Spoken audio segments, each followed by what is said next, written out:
Экзамен пусть и понарошку, но как настоящий. С собой ничего лишнего. С первого раза металлодетектор не смог пройти даже министр образования республики. Нет, не шпаргалки, звенели часы и ремень.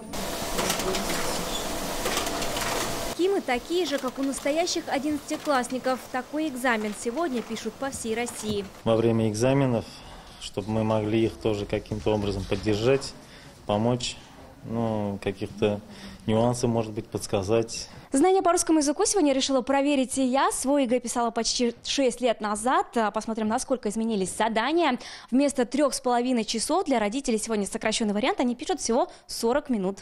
Задания сегодня хоть и для школьников, но даже родители справиться могут не всегда. Мне нравится писать рассказы, сценарии, но тем не менее сочинение было для меня самое сложное. Может быть, потому что хотелось сразу все показать, не получилось. Показать родителям, что в ЕГЭ нет ничего непонятного, и наша задача сегодня вместе с родителями от начала до конца пройти тот путь, который дети в установленный срок будут проходить. В этом году ЕГЭ в республике будут сдавать больше 16 тысяч выпускников. Впервые в республике 3 11-классника выбрали в качестве экзамена китайский язык. Вероника Гайнудинова, Алмаз Зиаддинов, ТНВ, Казань.